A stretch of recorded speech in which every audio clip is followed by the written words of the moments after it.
કષ્ટભંજન માથું મૂકો ને દુઃખ દૂર થઈ જાય એના ચરણની અંદર શનિની પનોતી ચરણમાં ઓલી જે સ્ત્રી દેખાય છે ને એ કોણ છે? શનિ. આખી દુનિયાને શનિ નડે પણ સાળંગપુર દાદાના દરબારમાં આવે ને એને કષ્ટ ન નડે ને શનિ ન નડે. આ પ્રતાપ. नमस्कार, मी सचिन बेरादार. स्वागत आहे तुमचं माझ्या या नवीन ब्लॉगमध्ये, जिथे आपण आज व्हिजिट करणार आहोत खूप स्पेशल अशा ठिकाणी. ते म्हणजे गुजरात राज्यातील बोटाड जिल्ह्यातील सारंगपूर धाम येथे. तर या ठिकाणी आहे श्री कष्टभंजन हनुमान मंदिर. तर या ठिकाणी आपण आज पाहूयात की या ठिकाणी आपण कसं पोहोचू शकतो, तसेच जेवणाची काय सोय आहे, राहण्याची काय सोय आहे, तसेच आपण कोणत्या ठिकाणी एक्सप्लोर करू शकतो त्याबद्दल आपण माहिती घेऊयात. बाय बस जर तुम्हाला सारंगपूरला पोहोचायचं असेल तर तुम्हाला बोटाड बस स्टँडला यावं लागेल. अहमदाबाद, राजकोट आणि वडोदरा येथून तुम्हाला बोटाड बस स्टँडपर्यंत यायला बस भेटतील. तर राजकोटपासून साधारणतः 118 किलोमीटर, अहमदाबादपासून 151 किलोमीटर, तर वडोदरापासून 205 किलोमीटरवरती बोटाड बस स्टॉप आहे. तिथून 30 रुपयाच्या शेअरिंग रिक्षाने आपण बोटाड बस स्टॉपपासून सारंगपूर धाम येथे पोहोचू शकतो. तर सारंगपूर बस स्टॉपपासून 200 मीटर अंतरावरतीच आपल्याला मंदिर आहे. बाय ट्रेन जर आपल्याला सारंगपूरला पोहोचायचं असेल तर आपण पहिल्यांदा तुम्ही ज्या ठिकाणी राहता त्या ठिकाणापासून जे नजीकचं रेल्वे स्टेशन आहे तिथून जर बोटाड जंक्शनला जर डायरेक्ट ट्रेन असेल तर बेस्टच आहे. जर नसेल तर तुम्ही अहमदाबाद जंक्शनला येऊ शकता. अहमदाबाद जंक्शनपासून दुपारी 12:30 वाजता ट्रेन आहे. ती साधारणतः 3:30 वाजता बोटाड जंक्शनला पोहोचते. तिथून 12 किलोमीटर सारंगपूरचं धाम आहे, तर तिथं आपण पोहोचू शकतो.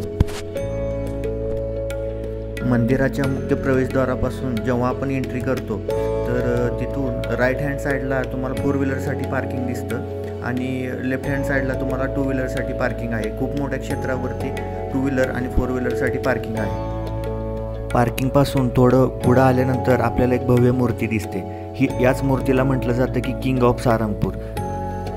या मूर्तीचं वैशिष्ट्य सांगायचं झालं तर ही मूर्ती 54 फूट उंचीची आहे. तर ही पंचधातूपासून बनलेली आहे. या मूर्तीचे वजन साधारणतः 30,000 किलोग्रॅम इतके आहे. आणि ही जी मूर्ती आहे ती राजस्थानचे मूर्तिकार नरेश कुमावत यांनी बनवलेली आहे. 5 एप्रिल 2023 रोजी हनुमान जयंतीच्या निमित्ताने आपले केंद्रीय गृहमंत्री अमित शहा आणि स्वामीनारायण संप्रदायाद्वारे ही मूर्ती या मूर्तीचे लोकार्पण करण्यात आले. या मंदिराकडे जाण्यासाठी 2 प्रवेशद्वार आहेत. एक ही जी हनुमानजींची मूर्ती आहे त्याच्या पाठीमागून एक प्रवेशद्वार आहे जे मुख्य प्रवेशद्वार आहे आणि हे आहे मंदिर. आणि या मंदिराच्या विरुद्ध बाजूला जे गेट आहे जिथं स्वामीनारायणजींचं मंदिर आहे तर तिथून एक प्रवेशद्वार आहे. असे 2 प्रवेशद्वार इथं आहेत. आता आपण या मूर्तीपासून मंदिराच्या दिशेने जाऊयात.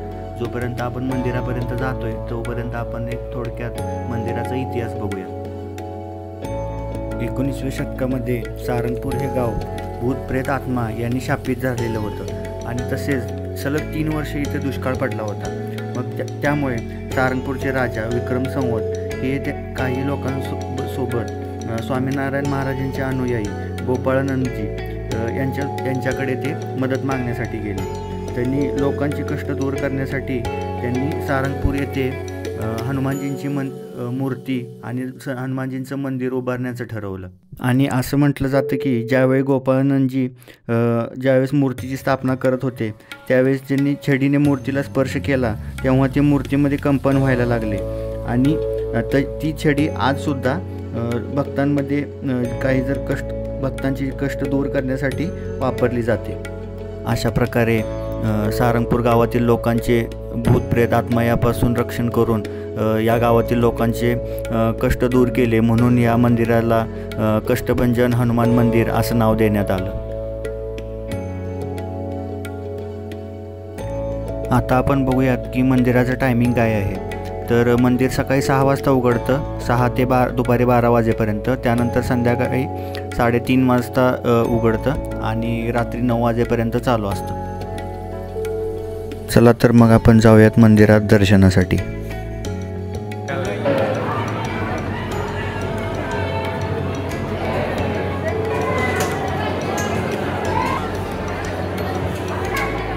ही जी हनुमानजींची मूर्ती आहे, ही मूर्ती बाकीची जी हनुमानजींची मूर्ती आहे त्यापासून खूप वेगळी आहे. यामध्ये हनुमानजी तुम्हाला हसताना दिसत आहेत. ही हनुमानजीची एकमेव मूर्ती आहे ज्यामध्ये हनुमानजींची पूर्ण वानरसेना त्याच्यामध्ये दाखवलेली आहे आणि हनुमानजींच्या पायामध्ये शनीजी स्त्रीच्या वेशामध्ये आहेत.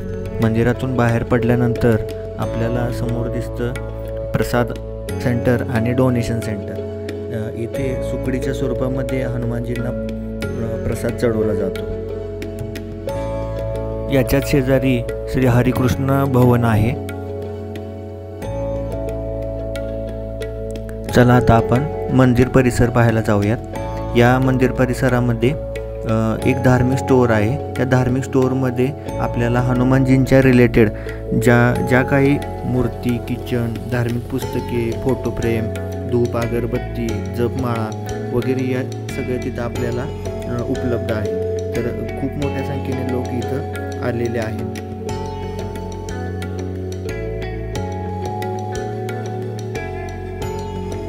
धार्मिक स्टोअरच्या शेजारीच आपल्याला श्री कष्टभंजनदेव भोजनालय आपल्याला इथं दिसतंय.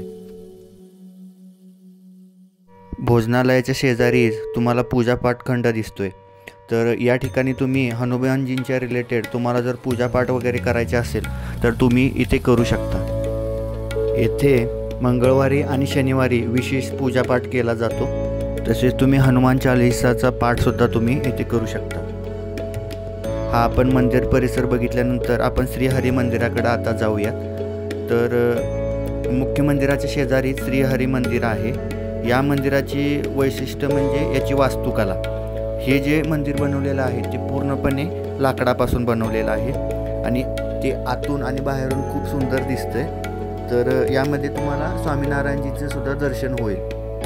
मी मागाशी तुम्हाला बोललो होतो की या मंदिरामध्ये प्रवेश करण्यासाठी 2 प्रवेशद्वार आहेत. एक जे हनुमानजींची मूर्ती आपण बघितली तिकडून आणि हे तुम्हाला समोर दिसते हे स्वामीनारायण मंदिर आहे. तिकडून ही मंदिरामध्ये यायला ही एंट्री भेटते.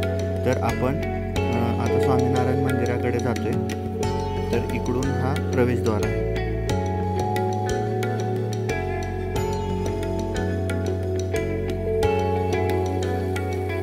श्री स्वामीनारायण मंदिर उघडण्याचं टायमिंग थोडंसं वेगळं आहे.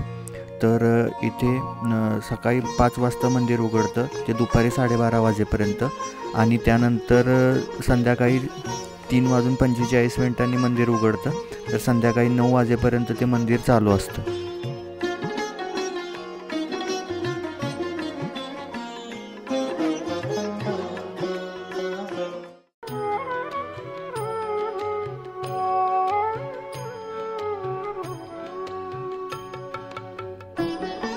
आपण बघू शकतोय की हा मंदिर परिसर किती स्वच्छ आणि सुंदर आहे आणि मंदिर पण खूप सुंदर दिसते.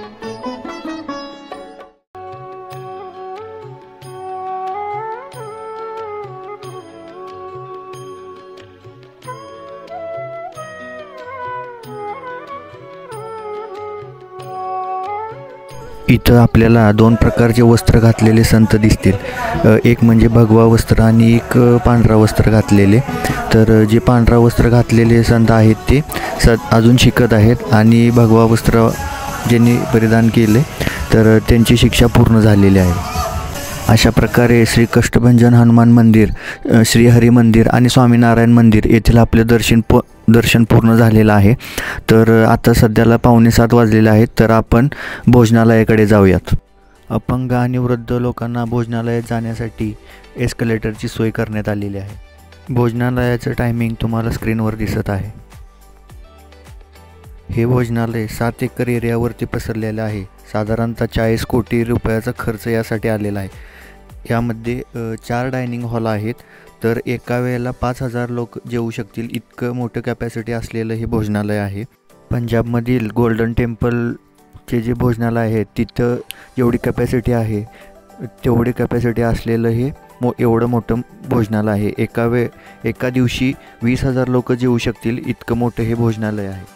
या भोजनालयाचं आणखी एक वैशिष्ट्य सांगायचं झालं तर इथं जो स्वयंपाक बनवला जातो यासाठी कोणत्याही प्रकारचं इंधन जसं की गॅस, आग किंवा लाईट हे वापरलं जात नाही आहे.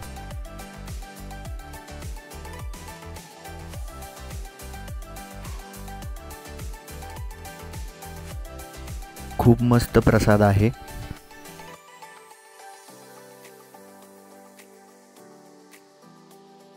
इथला आणखी एक नियम आहे की ताटामध्ये अजिबात काही शिल्लक ठेवायचं नाही आहे. जे बाबा तुम्हाला समोर दिसत आहेत ते ताटातील पूर्ण प्रसाद संपवल्याशिवाय ते तुम्हाला जाऊनच देत नाहीत. येथे राहण्यासाठी श्री कष्टभंजन अतिथीगृह आणि श्री स्वामीनारायण अतिथीगृह असे 2 अतिथीगृह आहेत. त्याच्याशी रिलेटेड डिटेल माहिती मी स्क्रीनवरती शेअर करतो आहे. अशा प्रकारे सारंगपूर धाम येथील प्रवास आपला इथंच समाप्त होतो आहे. तर तुम्हाला माझा व्हिडिओ कसा वाटला ते नक्की कळवा. माझ्या व्हिडिओला लाईक करा, कमेंट करा आणि माझ्या चॅनलला सबस्क्राईब करा. धन्यवाद. थँक्यू.